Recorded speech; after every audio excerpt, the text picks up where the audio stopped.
ګناه ده یا دا پلانې ده یا پلانې ده. هغه څنګه پروز ما ډېر ملګری دی هغه ته ویلې چې د خپل ملګری وو ویلې چې زما موبایل زما ملګرو یا ګراکانو یا مطلب هر رقم چې زما موبایل چا زما لما وړی دی یا غلا کړی دی یا رسولې دی یا سکړلې دی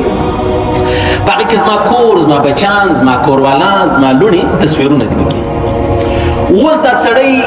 زما ټلیفون نمبر بیا بل پیدا کړی دی یا ور سره وو پاندوالانو کې دا خبره اکثره پیښیږي.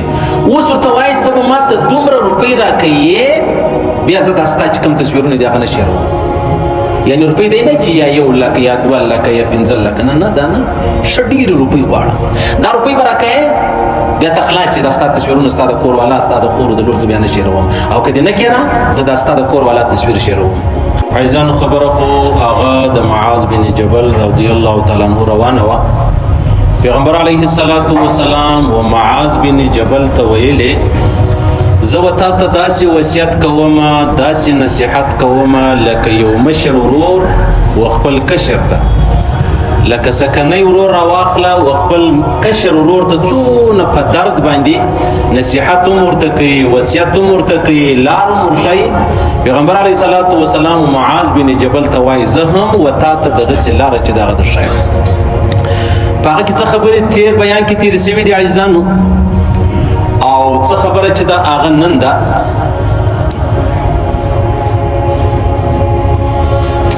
پیغمبر علیه الصلاة والسلام حضرت معاذ ته ویلې والمعاذ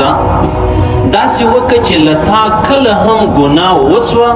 فورا بیا له هغه څخه مابعد نیکي کوه. اوس یې ورته ویلې که چیرې تا دا ګناه په ښکاره وکړله نو د هغې توبه چې کومه ده د هغې چې کومه پښیماني ده هغه هم په ښکاره باندې وکړه او که چیرې تا ګناه پټه کړې ده تا و الله سره خبر یاست نو چې کومه توبه ده کومه پښیماني ده هغه هم په پټه بیا ورسره وکړه. دا ولې هغه وجه دا د عزیزانو کله کله یو سړی ښکاره ګناهګار وي نو بیا که چیرې دی راولاړ سو پټه توبه وایستله له الله یې معافي وغوښتله نو چې کوم چا دی پر ګناه لیدلی دی هغه بیا هم دی هغه رقم مجرم چې دی هغه بولي ګناهګار یې بولي. نو لهذا هر سړی به کوشش دا کوي چې پر خپل ځان باندې تهمت پرې نږدي. ما یو ګناه کوله اوس نن ته په ما خبرې چې هغه ګناه مطلب ما کړې ده او ما هغه ګناه پرې ایښې ده نو ستا په زړه کې خو هغه خبره ده چې دا سړی خو هغه ګناه تر اوسه پورې کوي. اوس خو یو ته په بدګماني کې مبتلا سولې بل ستا په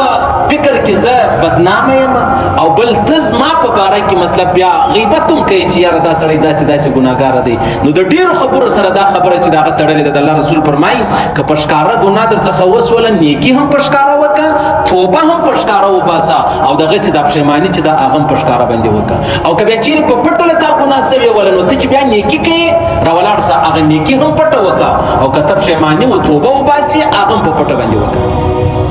عزیزانو د دنیا خو ډېره ناترسه دنیا ده ظالمه دنیا ده. دې موبایل زموږ ستوي ایمانونه را تباه کړو دنیا یې را تباه کړه او آخرت یې را تباه کړه. په دې کې یوه ذره شک نشته. یو دوه کسان زموږ ته پخواني سپین ږیري یا مطلب څه علما راواخله څه تبلیغ والا راواخله هغه به له دې خبرو خلاصې کړي. عام طور نن ورځ ما و تا و ګناه ته ګناه نه وایو موږ و ګناه ته ګناه نه وایو. ولې یعنې ګناه دومره ډېره عامه سوله زه و کومې خبرې ته ګناه ووایم زه و کومې خبرې ته ګناه ووایم. نو لهذا موږ په دې ګناه کې اموخته سولو دا ګناه وي زموږ عادت سولو. بیا چې کله یوه خبره د چا عادت وګرځي هغه بیا دا نه وایي چې دا هغه ما ته وویلې مال قطعا چې ورپې ورنه کې قطعا چې ورنه کې. ولې یعنې که نن تا و دته 15 لک روپۍ 10 لک روپۍ ورکړې دي نو تصویرونه خو د ده سره پراته دي بیا بل سبا بیا مفلس شي بیا به حال راوځي بیا ته څه چم کوي. که ستا خپله کور والا ده ستا بچان دي ستا عزت دی ودې کې نو څه دي چې کوي. ګوره یو بل میدان ستا ازمش بن سری وایي یو بل جهان ستا په هغه جهان کې به تم درېږې زه به هم درېږم. الله رب العزت به چې کوم سړی په دنیا کې څوک رسوا کوي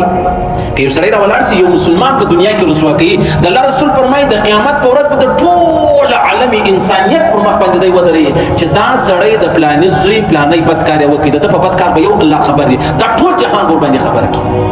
دا ولې دا چې څوک د چا عیبونه لټوي څوک د چا عیبونه لڅوي څوک د چا پرده چې د هغه لڅوي څوک د چا څه پرده لرې کوي. او دا سړی څونه پریشانه دی یعنی دا و چې کوم چا دا موبایل پورته کړی دی دا ګوره سیک نه دی هندو نه دی عیسائی نه دی شیعه نه دی قادیانی نه دی پرویزی نه دی يهودي او نصراني نه دی، مسلمان دی، د دې معاشري مسلمان دی. لمنځ به هم کوي، تلاوت به هم کوي، بیان به هم اوري، کلمه به هم وایي، استغفار به هم وایي، لیکن آلته دی چیش کی څونه درنې خبرې دي. یو سړی اوس خودکشي وکړي، ګوره زموږ په معاشره کې داسې عزتمن غیرتمن خلک شته، هغه ته چې دا کوم مشکل راپېښ شي هغه ته خودکشي کوي. او یاره د انسانانو پر مخ زه ذلیله ګرځم، زه بې عزته ګرځم، در دې وایي مرګ ډېر ښه دی، پروا نه لري، جهنم کې خو به یم، پروا نه لري. خو دغه بې عزتي چې دا زه هغه نه برداشتوم. ارشه دغه ظالم چې اوس راولاړېږي د چا موبایل، نو ګوره دا خو نو سبا به تم خور لور لري که نه لري، مور لري که نه لري، کوروالا لري که نه لري. نو الله رب العزت د الله رسول فرمایي سبحان الله، که یو سړی راولاړ سو د بل چا پرده لیرې کړله، د بل چا عیبونه ښکاره کړو، د الله رسول فرمایي وایي که چیرې ته په ډبره کې یو کار وکړې، بد کار وکړې، په ډبره کې دننه خو نه یو الله په خبر دی. هو د الله رسول فرمایي له دې ډبرې به الله دا ستا چې کوم بد کار سوی دی هغه به الله دنیا ته راوباسي او تا به رسوا کړي، ولې ته جهان رسوا کوې. الله فرمایي وایي ته پر مسلمان پرده واچوه، زه پر تا پرده اچوم، زه پر تا څو پرده واچوم، ته به پر ما څو پرده واچوې، او الله فرمایي زه پر تی پرده اچوم، الله به بیا پر موږ څومره پرده واچوي. اوس دغه ځوان به څونه پریشان وي، د ده به خور څونه پریشان وي، د ده به کوروالا څونه پریشان وي، د ده به لوڼې څونه پریشان وي. او بیا خلک ګوره یاره زما کوروالا ده، زما د کوروالا سره مطلب زه یم ته یا بل ما خبرې په موبایل سره کړي دي، نو چې ما خبرې کړي دي هغه موبایل چې دی هغه لیک سو یا چاله په لاس ورلی، بیا ته سبا غشي رهې بلان سره ویل کې دا پلانې اجي صاحب پلانې مولوي صاحب پلانې تبلیغي پلانې مجاهد، دا د خپل کوروالا د استاد صادق خبر سره تعلق دی. او خلک چې څونه زیات ګوري بس پر مخې چې ای ظالمانو ای کافران اسی بدنام دي، کافرانو چې دا موبایل جوړ کړی دی د دې ورځ د پاره د جوړ کړی چې مسلمانانو یو د بل خوندې سره ښکاره کوي، یو د بل مندې سره ښکاره کوي، یو د بل ښځې سره ښکاره کوي، بل کم نه کیږي. مالا یو سړي د 12 سره مفتي د ښار ډېر نامتو سړی د هغه څه شیان راواستول، چې راواستول هغه سړي سره زما ډېره لګېږي نه، زما مطلب ما د تعلق نشته سره، که تعلق دی نو ښه تعلق نه دی. نو ما یې چې راواست ما چې دا شیان وکتل، ما هغه ته میسیج وکړ فورا د الله په قسم درته وایم الله دې ستا قسم دا ډیلیټ کړ، دا مې ټاو کړ، ظلم مه کوه، ناجایزه مه کوه، ډول ماله بل چا راستولي، مال هر چا چې راستولي دي، په ما الله خبر دی، پر هغه ځای ما شیان مې ټاو کړلو، ته هم دغه چم وکړه، ما سره قول وکړئ. ولې نو که زه نن د ده پرده لڅوم نو سبا خو الله رب العزت ما پرده نه لڅوي. نو لهذا ډېر احتیاط کول پکار دی، د خپل کور والا سره مجلس هم په حد کې پکار دی. داسې شیطانان ستا، داسې منافقان ستا، د مسلمان و د ورور و د خور و د قریب و د عزیز و د انډیوال په شکل کې هغه دا شی غواړي چې زه یو رقم ته رسوا کړم. روایتو کې راځي یو ورځ حضرت عمر فاروق رضی الله تعالی عنہ پر لار یو سړی ولید د زنانې سره مجلس کوي، بیا راوغوښت ورته ویل خیر خو به دا ښځه څوک ده، هغه زما کور والا ده. نو چې ستا کور والا ده ولې په کور کې مجلس نه ورسره کوي، پر لار مجلس کوي؟ هغه زما کور والا ده، زما کور والا څه پروا لري؟ نه نه ستا د کور والا سره ستا مجلس هېڅ پروا نه لري، نه د دې مجلس له تا سره پروا لري، خو جهان تا متهم کوي، تا بدنامه کوي. ته ولې خلکو ته موقع ورکوي د دې چې ته بدنامه سې؟ ولې خلک بیا پر تا تهمتونه وایي، بیا پر تا نورې خبرې کوي؟ قطعا بیا نه کوي. او دا رښتیا خبره ده عزیزانو، موږ ته د خدای توفیق راکړي چې موږ د چا پرده نه کړو. ما ته کله کله څوک وایي مولوي صاحب ته خو په بیان کې ډېرې خبرې کوي، یا دا وایي چې د کوم چا موبایل ورک دی، زه والله العظیم که پېژنم، خو په دې معاشره مې سر خلاص دی چې دغه یو سړی نه دی چې د چا موبایل ورک دی، نه دغه یو سړی دی چې چا د چا موبایل وړي، دا رقم په سلوک په سوو دي، په زرو دي، د خلکو موبایلان، د خلکو تصویرونه، د خلکو ډیټې، د خلکو میموري کارډونه، دا خو ډېره غټه ده یاره دی نږدې بازار له ورسه. او د سړی ته مولوي صاحب ول ما دکانداري کوله، پیسې مې ولم چې پیسې ولر زموږ کومې زنانې راتللې او دې چې شو غوښت او بیا د رکشو والا موټران والا څومره بلیک میلینګ کوي، ویډیو مې جوړې کړې وې چې دا ته ماته داسې میموري کارډ ته راواچو، بل شي ته ورکړه بس دکان مې پرېښود. مولوي صاحب قدر علم په خدای دې مې قسم کوم څوک سي درته وکړي پر دا خپل پښتانه نه دي چې ډېر بنازیر شو غیرتمن د باچا خان نمونه چې ډېر اخلو دا نه دي، ول په خدای دې مې قسم جهاد باندې اعلان کړي چې سرونه ورپرې کړي دي خلکو صحیح سو. نو لهذا حضرت معاذ بن جبل ته الله رسول ویلې که پښکاره ګناه در څه سوي ده، پښکاره معافي وغواړه، استغفار ووایه او نیکي ورپسې وکړه. پښکاره که په پټه ګناه در څه سوي ده بیا پټه معافي د الله څخه وغواړه او نیکي ورپسې وکړه. نو دلته دې سړي ته دغه وایم چې مه کوه ظالمه، ته هېڅ قدرت نه لرې، ټیک دی ته به یې شیر کې 5 کسان به ونه ګورې، لیکن سبا به الله رب العزت ستا بې عزتي شیر کې. الله رب العزت بستا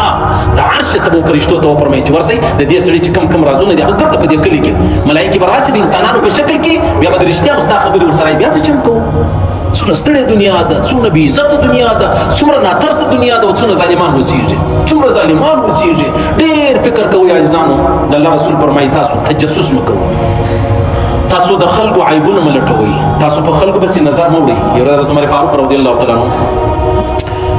یو کور کې روان دی، په گلی کې په یو کور کې څه سره غږ و چې سره واچوه څه در واچوه څنګه حضرت عمر فاروق دروازه بنده وه، د شپې پر دیوال ورواوښت. امیر المؤمنین چې ورواوښت هغه ته ښه ته شراب څښې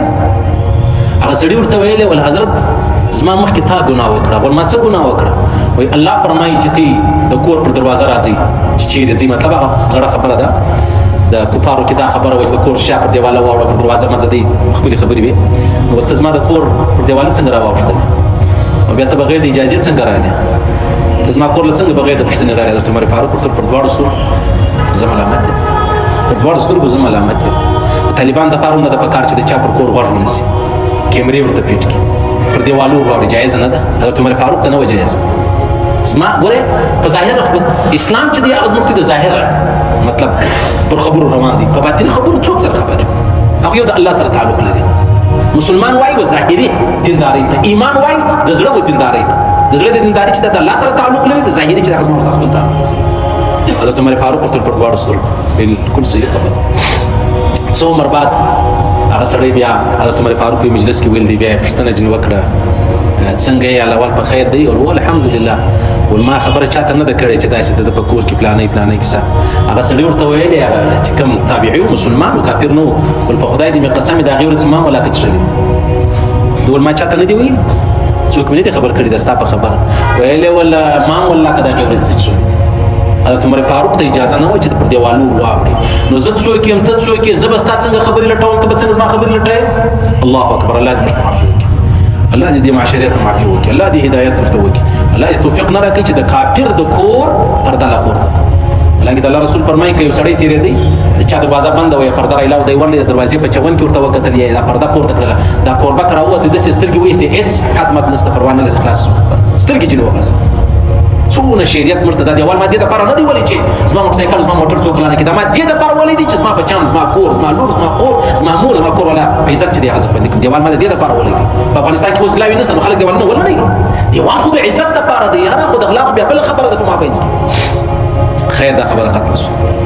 وعن ابي ذر رضي الله عنه قال قال رسول الله صلى الله عليه وسلم من احسن فيما بقي غفر له ما مضى ومن اساء فيما بقي اخذ بما مضى وما بقي. د الله رسول فرمایي که چیرې چا مطلب سپین ږیری دی، ځوان دی، 50 کلن دی، 40 کلن دی، راولاړ سو نیکۍ یې شروع کړلې چې مطلب پاینده کې به زه فلمان نه ګورم، زه به ډرامې نه ګورم، زه به پلانۍ غلط کار نه کوم. نو اوس د ښې خبرې شروع کړلې. د الله رسول فرمایي وایي ستا پخوانۍ ګناوې نه دي، هغه به الله رب العزت په دغه راروانو نیکۍ به تا ته در معاف کړي. تا چې پخوا کومې ګناوې کولې اوس به دې هغه پرېښولې، اوس به نیکۍ شروع کړلې. یو خو فرض مزد یې خامخا راګرځي، زکات یې خامخا کوي، حج دې خامخا به کوي، روزي دې خامخا به راګرځي. نه پخوا موږ بد نظري کوله، پخوا موږ بل کا موږ شراب څښل، خدا نه خاصه نعوذ بالله، موږ بل غلط کار کوي. نن هغه موږ پرېښوي. د الله رسول فرمایي دا ستا د روان ژوند چې کومې نیکۍ دي هغه د تېر سوي ژوند ګناوې در معافوي، په هغه باندې ختمیږي.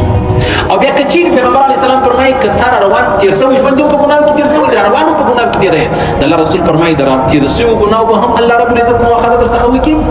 تا به ونیسي، او د روانو ګناو. یعنې دا څومره لوی اپشن دی چې اوس پخوانۍ موږ ګناوې کړي دي،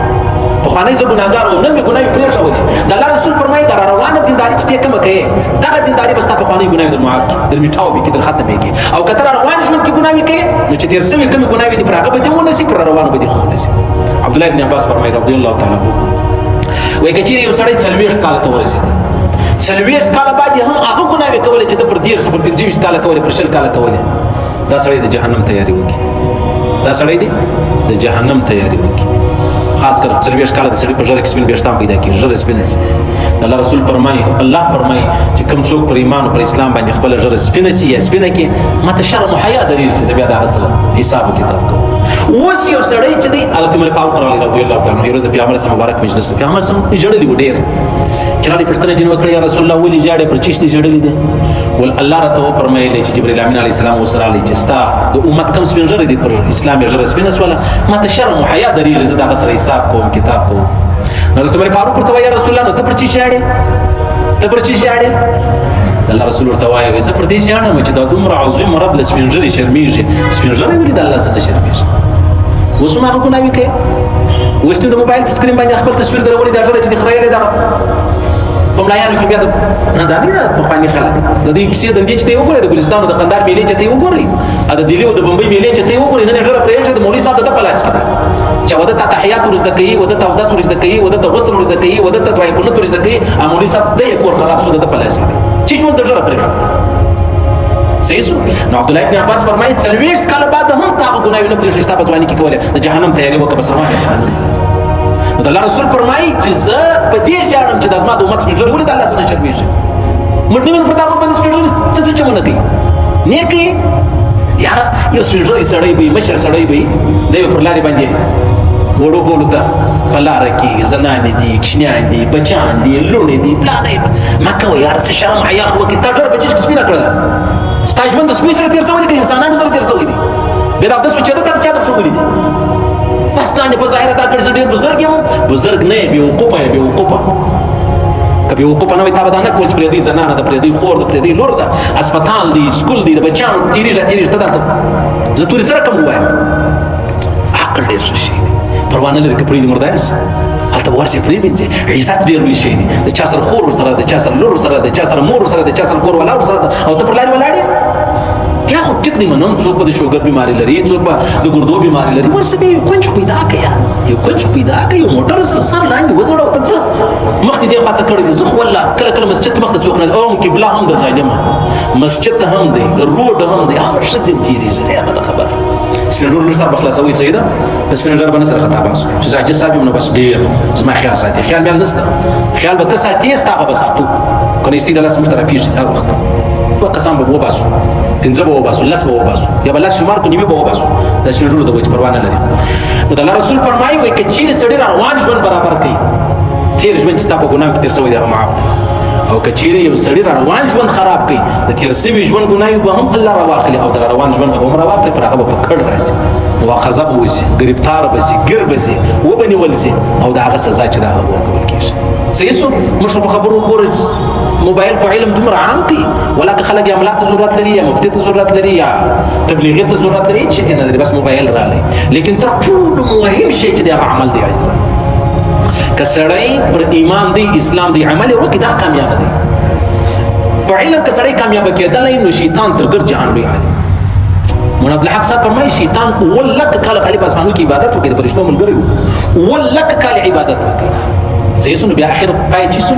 اخر پای بیا تکبر سو بیا لوی سو ول زو ګوره تو ګوره ادم علیه السلام دی وای ول زو ګوره تو ګوره ظالم یم ز پلانې یم ز لور پیدا سو ته د خاور پیدا سو لا د ابد الاباد پر جهنم زی سو د ابد الاباد پر الله دې مفتي ټوله وساتي الله دې مفتي ټوله وساتي دا بل حدیث وعن ابي الطويل الشطب الممدود انه اتى النبي صلى الله عليه وسلم عجب خبره یو سړی راغی سړی چې راغلی د طبراني حدیث دی پیغمبر علیه الصلاۃ والسلام شجک سړی د شایسته سړی د قد قامت غټ دی ورته ویلې ول ارايت من عمل الذنوب كلها ولم يترك منها شيئا ته ماته دا راوښیه ته په دې باره کې څه وایې یو سړی ټولې ګناهې د دنیا کړي دي هېڅ یوه ګناه یې پرېښې نه ده وهو في ذلك لم يترك حاجة ولا داجة نه کښنی ګناه نه لوی ګناه به پرېښي و څه پکې وایه په دې باره کې ستا څه خیال دی د الله رسول ورته وفرمیلې نو څنګه ته ایمان راوړې اسلام دې راوړې هغه ویلې و زه مسلمان یم ما اسلام راوړې یا زه اسلام اوس راوړم د الله رسول ورته وفرمیل چې ته اسلام راوړې یا ته مسلمان سوی یې اوس نو ستا پخوانۍ ټولې ګناوې الله رب العزت در معاف کړي ستا پخوانۍ ټولې ګناوې الله در معاف کړلې اول یا رسول الله زما پخوانۍ ټولې ګناوې معاف شي ول که لوی دي که کوچنۍ دي ول هره ګناه مې معاف شو ول د الله رسول ته وکړم ته داسې وکړه په آینده کې ګناوې کمومه او نیکي پرېږدم ستا چې کومې تېرې شوي ګناوې دي هغه به الله رب العزت په نیکۍ در بدلې کړي هغه به الله په نیکۍ در بدلې کړي دا سړی ډېر خوشحاله شو اما انا فاشهد الله اله الا الله وانك رسول الله سیس کلمه یې وویله زه ګواهي ورکوم الله واحد لا شریک ذات دی محمد رسول الله زه ګواهي ورکوم د الله بنده دی او د الله رسول دی نو پیغمبر صلی الله خبر ورته وکړ د بیا ورته یا رسول الله ازما فسق ازما فحش ازما بدکاری ازما بیلاری ازما شراب پلانې ولګردي الله در معاف ولګردي الله در معاف کې ولو قال نعم قال الله اكبر فما زال يكبر حتى توارى بس روان سبلاړي الله اکبر روان لاړ ګرځي دا اوس یو سړی رالی ایمان یې راوړی په ایمان کې د الله رسول څورته وایي ستا څه ګناوې تا کړي دي هغه ټولې معاف شوې. عمر بن العاص رالی پیغمبر علیه السلام پر لاس یې بیعت کوي ایمان یې راوړي اسلام یې راوړي کلمه یې ویله د الله رسول الله ورته ونیوي داسې د لاس بېرته جنت کش کول یوه خبره به راشایي ولا شمه چې پخوانۍ کومې ګناوې کړي دي هغه به څه چمپه کېږي ولا هغه الله رب العزت ته نه خبر په دې خبره چې سړی کلمه وایي ایمان راوړي اسلام راوړي پخوانۍ ټولې ګناوې چې دي هغه معاف شولې ته نه خبر په دې خبره چې کله یو سړی هجرت وکړي د الله په خاطر پخوانۍ ټولې ګناوې معاف شولې او دا خبره د بیا په لاس بیعت وکړي بیا دا ویل اشهد الله اله الا الله واشهد ان محمدا عبده ورسوله صحیح شو. اوس خبره دا د عاجزانو که یو سړی ور زه مسلمان کېږم کافر دی زه مسلمان کېږم دا به موږ څه چمپه کوو دا به څنګه مسلمان کوو اسانه خبره دا ده د الله رسول فرمایي که یو سړی زما د وجې نمازي سو لمونځ یې شروع کړي دا ټوله دنیا ما ته راکړه زه نه خوشحاله کېږم یو سړی زما د وجې قرآن خوان سو قرآن یې شروع کړي د قرآن تلاوت ټوله دنیا ما ته راکړه د الله رسول فرمایي زه نه خوشحاله کېږم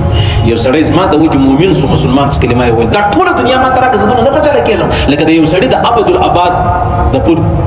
ابد الاباد دپاره د جهنم څخه بچاو چې دا ما ته ډېر خوند راکوي. اوس یو سړی تا ته وایي عیسایت دی پلانی سیک دی یا هندو دی یا یهودي دی نصراني دی وایي زه ایمان راوړم نو د ایمان راوړلو طریقه به څنګه وي دا اسانه تورې دی علما فرمایي دا کوشش به نه کوي چې درځه زموږ د ماجد مولوي صاحب دی که دې دا خبره وکړه په دې ته ګناهګاره کېږي ولې څه معلومه ده که تا دا سړی را روان کړي پر مابین دا سړی چې دی هغه مړ سو ایمان یې نه راوړي اسلام یې نه راوړي تا روان کړي اسلام نو هغه بله خبره ده چې الله رب العزت د سره څه کوي په ایمان اسلام یې نه راوړي د دې ذمهواره څوک دی اول به راولاړ سي که یو سړی ول زه ایمان اسلام راوړم اول دا ورته وایي بس د ایمان او د اسلام د راوړلو طریقه دا ده دا وایي کلمه شهادت چې اشهد الله اله الا الله واشهد ان محمدا عبده ورسوله بیا به ترجمه ورته کوي ترجمه دا ده چې زه ګواهي ورکوم د الله څخه علاوه هیڅوک لایق د عبادت نه دی زه دا ګواهي ورکوم چې محمد رسول الله صلی الله علیه وسلم د الله بنده او رسول دی دا وسو دی مسلمان الحمدلله که اودس لري که نه لري که غسل لري که نه لري خو لیکن څه خبره دا ده چې اول سړی غسل ور باندې وکړي چې غسل ور باندې وکړي بیا راسي کلمه شهادت ور باندې ووایي چې هغه ور باندې وویل بیا ایمان مفصل او مجمل نه دی مطلب بیا دا ورته وایي چې مطلب زما پر کتابو ایمان دی زما پر ټولو نبیانو ایمان دی پر ټولو رسولانو مې ایمان دی پر آخرت مې ایمان دی پر تقدیر مې ایمان دی پر جنت مې ایمان دی پر جهنم مې ایمان دی د الله پر وحدانیت مې ایمان دی د عیسی علیه السلام پر بندگی چې دی بنده دی د الله رسول دی دا نه چې هغه عیسی هغه دا فکر دی چې عیسی علیه السلام هم یو خدای دی نو بیا ته دا خبره ده څه اخلي ورته وایي چې دا به وایي چې عیسی علیه السلام د الله بنده دی او د الله رسول دی دا اوس چې پخوانی دی پر کوم دین باندې دا رسم د براحت اعلان کوي چې بس زه معافي غواړم یا الله زه ګناهګار یم زه مجرم یم زه پښیمانه یم پر پخوانۍ خبرو بس دا سړی مسلمان شو او اوس یې بوزه دعوت تبلیغ والا لره چې روزه کې دې ولاړ سي چله کې دې ولاړ سي هلته دې لمنځونه زده کړي هلته دې الحمدلله زده کړي هلته دې قل هو الله شریف زده کړي بس دا خبرې د مابین څه وباسي چهارشنبه دا به اوس وابهیي که به پنجمېرهیي دا به سلفهیي که به بریلوی مسلمان دی اصل خبره د مسلمانۍ دا نور بیا د کور خبرې دي یو میلمه کور ته راشي دا د دې کور میلمه دی اوس نو د هغه ورور میلمه دی د هغه ورور میلمه دی د هغه ورور دا خبرې بیا مه کې کوه چې د کوم ورور دی بس رالی مسلمان سو کلمه یې وویله الله او رسول د د کلمې امر چې دی هغه کړی دی اوس وروسته خبره د پروا نه لري که د ولاړې په سلفیانو کې سو په اهل حدیث کې سو پروا نه لري اسلام دی مسلمان دی که د دیوبندیانو سره سو که د پنجپیریانو سره سو که د وهابیانو سره سو که د بریلویانو سره سو بس خبره خلاصه ده په دې کې باندې جنګ څه ضرورت دی او جواب ورته اوس که یو سړی ایمان راوړي اسلام راوړي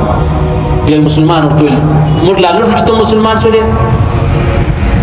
موږ څه خیر پکې ویل دي چې اوس ته مسلمان شولې هغه چې کوم کافر کلمه ویل هغه مسلمان شو دغه مسلمان په دې خبره کافر شو موږ په اسلام کې څه خیر لیدلی یو څه خیر مې ویوړی چې اوس بیا ته مسلمان شو یا ورته وایي چې تا په خپل دین کې کومه برایي او خرابي ولیدله چې تا خپل دین پرېښوی دا هم په دې خبره کافر کېږي ولګوي حساب ولګوي یو سړی په یو وار ویلو د کلمې مسلمان شو بل په کرور وار ویلو څخه ما بعد کافر شو دې خبره صحیح سنو د الله رسول فرمایي چې نو کوم سړی ایمان راوړي اسلام راوړي دغه پخوانۍ ګناوې ټولې معاف شولې ټولې ګناوې الله ور معاف کړي نو د اسلام د راوړلو طریقه صحیح ده بس هر چا ته ور معلومه ده بس دا تورې ور زده کړه بیا چې دا مازې کلمه یې وویلې بس بیا بوزه بیا که غسل ور باندې وکړې که اودس ور باندې وکړې که بیا لمنځونه ور وښیي هغه ځان ته خبره ده خو اول شی چې د هغه کلمه ده چې دی ژر کلمه ووایي داسې نه په مابینځ کې دلته مرګ راشي او کلمه شریفه چې د هغه پاتې شي خو خیر عزیزانو خبرې ډېرې دي موږ دې به کوشش دا کوو چې د چا د کور پرده بنل څو الله به زما او ستا پرده چې دا موږ به د چا په رسوایي او بدنامۍ پسې نه ځغلو الله به ما او تا رسوا او بدنامه کړي موږ به کوشش دا کوو چې څه مې واورېدل په هغه سره عمل وکړو او کچیر ما ته څه واورېدل عمل نور باندې وکړه لکه څه چې ډېر بیمار مریض ډاکټر لور ورسې هغه دوا ولیکي د نه استعمالي دی جوړیږي ډاکټر یې ولې خبرې واورېدې نه جوړې معلومه شوه خو دوا نه خوري د غصې په ما ته امر ولاړې چې خبرې دي ارزول د چا پرده لڅ زول د 40 کاله بعد بیا هم پر هغه ګناه باندې زول مطلب چې ما کومې ګناه په خوا کوله وسیم کوم زول مطلب د سپین ژیړ سره شرمېږم زول الله رب العزت سره شرمېږم دا خبرې خپل کو بیا هم الله رب العزت وبخښي او که خالص د اوریدلو د پاره دي په اوریدلو نه سړی د جهنم خلاصيږي نه یو سړی جنت لري په چی سره دي د جهنم څخه خلاصون په عمل دی څو د علم حاصل کوي هغه عمل وکړي اوس ګورې سړی خالد دا واوري چې کلمه لا اله الا محمد رسول الله سړی وای به دې مسلمان کیږي نو کافر خالد دا خبره وکړه دا واوري دا دې مسلمان کیږي نو خو وای به عمل ور باندې کوي بیا ته مسلمان یو کته نو ورته بیا خو خلیفہ اوریدل باندې رقم نسی کېدل خیر عزیزان الله دې هدایت ورته اول الله ما ته هدایت وکړي بیا دې الله ته هدایت وکړي ټول عالم اسلام خاص کر زموږ معاشرې ته دې الله رب العزت هدایت وکړي الله دې ویل اوریدل قبول منزور وګرځي الله دې خپل احکامات د جناب نبی کریم صلی الله علیه وسلم مبارک طریقې را نصیب